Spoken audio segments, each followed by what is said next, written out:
Hello दोस्तों, स्वागत है आप सभी का आपके अपने चैनल D2R स्टडी में। आज फ्रेंड्स हम लोग पढ़ने वाले दोस्तों क्लास 12 इंसेड फिजिक्स का दोस्तों चैप्टर नंबर 1 आवेश एवं क्षेत्र के जो कुछ बचे हुए पार्ट्स, क्योंकि लास्ट हमारा ये टॉपिक फ्रेंड्स इसको क्लियर करेंगे हम लोग। फ्रेंड्स आज ये ड्राइव करेंगे, ये डेरिवेशन प्रूव करेंगे कि एक आवेशित चालक के कारण, खोखला आवेशित गोलीय चालक के कारण विद्युत का तीव्रता का क्या व्यंजक होता है, क्या उसका फॉर्मूला आता है, इसको प्रूव करें। क्योंकि फ्रेंड्स आपके ये बोर्ड एग्जाम में हमेशा सवाल याद रहते हैं और 5 नंबर के पूछे जाते हैं। तो हम लोग लेक्चर नंबर कौन सा 14 के तहत हम इसको प्रूव करेंगे। ठीक है, तो आराम से समझिएगा, बहुत मजा आएगा क्लास में।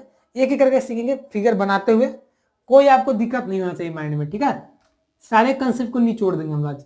देखिए 14 नंबर लेक्चर 14 है। ठीक है, सॉरी अध्याय तो 1 ही होगा ना, लेक्चर क्या है, लेक्चर 14 हो जाएगा, अध्याय तो आपका 1 ही रहेगा।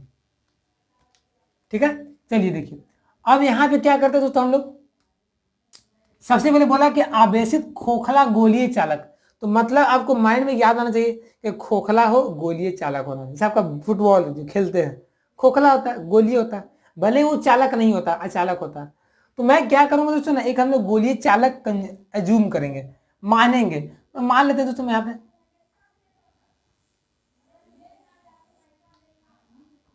ये मान लिया दोस्तों मैं खोखला गोलीय चालक है। इसका रेडियस पता आपको, मान लीजिए आर रेडियस है, कैपिटल आर, .1 और दोस्तों चालक है तो मान लीजिए प्लस जो चार्ज है ना इसके ऊपर है। क्योंकि सब जानते हैं कि गोलीय चालक के ऊपर जो होता है आवेश वितरित होता है, और इस तरह से वितरित होता है दोस्तों कि लगता है कि वो पूरा का पूरा आवेश इसके केंद्र में केंद्रित है, ऐसे हम लोग मानते हैं। ये आवेशी चालक हो गया। अब दोस्तों की विद्युत का तीव्रता निकालना है तो कहीं ना कहीं डिस्टेंस में निकालना होगा ना, ऐसा तो नहीं कहीं निकाल देंगे, तो कहीं ना कहीं डिस्टेंस में निकालना होगा। तो दोस्तों यहाँ पे 3 कंडीशन आते हैं डिस्टेंस निकालने के लिए। हम लोग पहला दोस्तों कंडीशन क्या निकालेंगे, केस फर्स्ट निकालेंगे दोस्तों। जो बिंदु जो होगा माने बाहर जहां निकालना होगा विद्युत का तीव्रता, वो मान लीजिए इसके बाहर होगा, मान लीजिए स्मॉल आर दूरी पे। सेकेंड, ये गोलीय चालक के पृष्ठ पे हो। थर्ड, इसके अंदर हो। 3 कंडीशन हम लोग निकालेंगे, और इसीलिए आपका एग्जामिनेशन हमें ये 12 पूछता है, क्योंकि 3 कंडीशन निकालना आता है, बच्चा दिक्कत कर देता है, फंस जाता है वो। तो आपको दिक्कत नहीं करना है। ठीक है, समझ गए। देखिए अब देखिए, मान लीजिए तो यहां से तो मैं मान लीजिए 8 डिस्टेंस पे, यहां से 8 डिस्टेंस में एक पॉइंट पी ले लेता हूं। अब यहाँ पे हमको निकालना है क्या, विद्युत का तीव्रता। हम सब जानते हैं ये सब चीज जो पढ़ रहे हैं हम लोग, ये सब क्या है, गॉस के नियम का अनुप्रयोग है, गॉस के नियम का एप्लीकेशन है। तो एप्लीकेशन में गॉस नियम लगता है, और गॉस नियम कहाँ लगता है, जहां पे कोई बंद पृष्ठ हो, क्लोज क्या हो, क्लोज आपका क्या हो, एक सरफेस हो, है ना, बंद पृष्ठ हो, बंद सतह हो, वहां पे लगता है गॉस के नियम, है ना। तो यहाँ पे क्या होगा, अब बंद मानना पड़ेगा। तो मैं इसी के साथ मान लेता हूं एक गोलाकार बंद पृष्ठ मान लेता हूं। तो मान लीजिए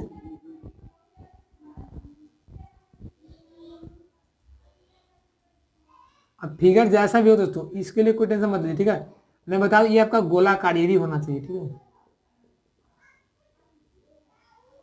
गोलाकार दिख रहा है आपको, नहीं देखा छोड़िएगा ना, लेकिन आप याद कर लीजिए आप गोलाकार ही रहेगा आपका, ये जो पृष्ठ रहेगा दोस्तों आपका ये गोलाकार ही रहेगा। ठीक है, याद कर लीजिएगा। चलिए अब हमको दोस्तों यहाँ पी पॉइंट पे निकालना है, तो इसका तो मान लीजिए कुछ एरिया, छोटा सा एरिया है मान लेते हैं, और तो इस एरिया का क्षेत्र मान लीजिए छोटा सा है, मान लीजिए डीए है। क्या है, डीए। और दोस्तों यहां से जो विद्युत क्षेत्र गुजरेगा वो ई वेक्टर गुजरेगा, दोनों का डायरेक्शन सेम ही होगा। ठीक है, तो यहां पे सबसे पहले स्टेटमेंट लिख दीजिए। क्या लिखेंगे स्टेटमेंट में, माना कि, और हम लोग उसी पॉइंट पे निकालेंगे, माना कि आर त्रिज्या का एक गोलीय चालक है। हो गया। अब देखिए केस फर्स्ट में क्या करेंगे दोस्तों हम लोग, माना कि जो बिंदु P है ना, बिंदु P केंद्र से क्या R दूरी पे स्थित है।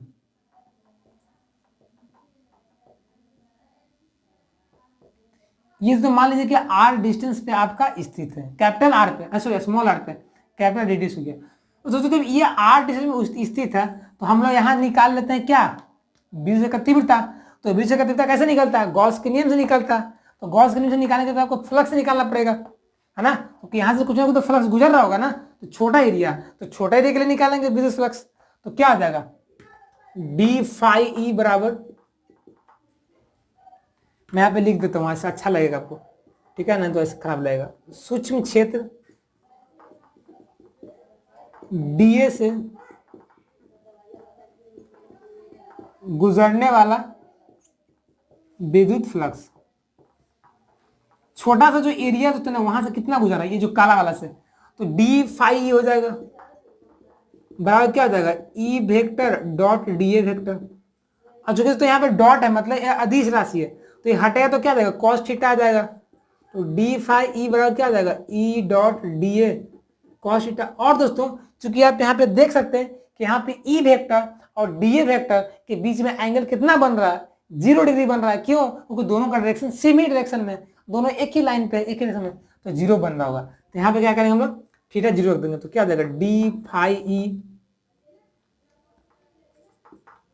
बराबर ई डॉट डी ए। क्यों, क्योंकि थीटा बराबर cos 0 1 होता है ना, तो 1 रख दिया। अब देखिए दोस्तों ये आपको छोटा सा एरिया के लिए निकला है, तो हमको निकालना है पूरा बड़ा से कितना गुजर रहा है। तो छोटा से तो इतना गुजर रहा है, तो बड़ा के लिए क्या करेंगे, पूरा बड़ा पृष्ठ कितना गुजरेगा, तो इसका इंटीग्रेशन कर देंगे, है ना। तो यहां से इंटीग्रेशन करिए तो कितना आ जाएगा, यहां पे लिख दीजिए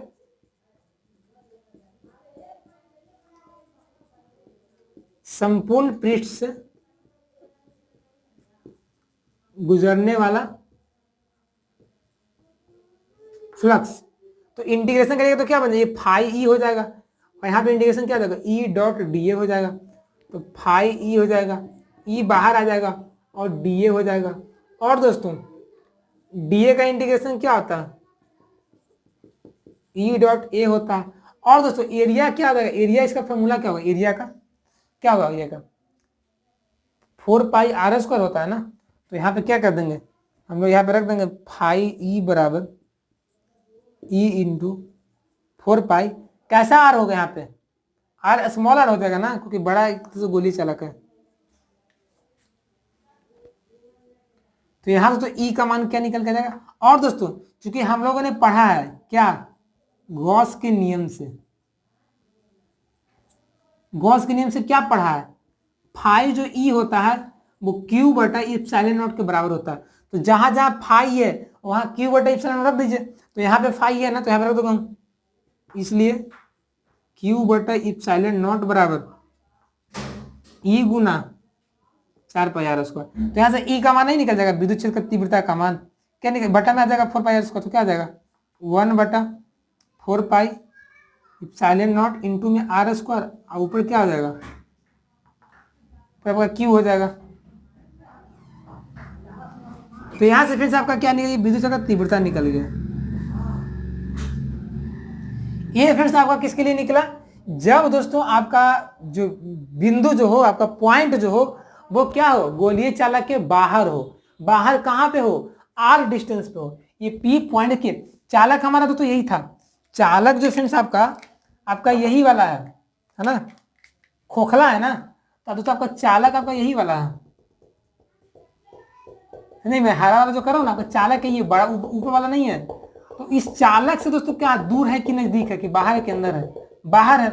तो जब बाहर रहेगा यहाँ पे पी पॉइंट पे, तो ये आ जाएगा आपका बाहर के लिए। अब फर्स्ट कंडीशन था, केस 2 में क्या था, यदि मान लीजिए इसके पृष्ठ पी जो पॉइंट है यहाँ पे चला है, इसके पॉइंट यहाँ पे चला है, यहाँ पे चला ये पी पॉइंट जो हो आपका कहाँ चला है, आपका यहाँ पे चला है, तब क्या होगा विद्युत क्षेत्र का तीव्रता, तो निकाल लेते हैं हम लोग। केस सेकंड क्या, जब बिंदु P चालक के कहां हो, चालक के सतह पे। तो दोस्तों चालक के तो सतह पे हो जाएगा दोस्तों, तो यहाँ पे स्मॉल आर किसे बदल जाएगा, कैपिटल आर में, क्योंकि यहाँ पे कुछ नहीं, तो यहाँ ये रेडियस ही है ना, आर यहाँ से डिस्टेंस आ रही है ना, तो यहाँ पे स्मॉल आर के जगह पे चूंकि डिस्टेंस बताता है, तो यहाँ पे कैपिटल आर हो जाएगा। तो यहाँ पे कैपिटल आर जो होगा स्मॉल आर का बराबर हो जाएगा। तो यहाँ से ई बराबर लिख दीजिए 1/4πε0 क्यू बटा कैपिटल आर स्क्वायर, ये लिख सकते हैं। या दोस्तों आप बचपन में पढ़े नहीं, सुने इसके पहले वीडियो में पढ़ाया था आपको, कुछ क्या पढ़ाया था कि जो सिग्मा जो होता है ना वो क्यू बटा ए होता है।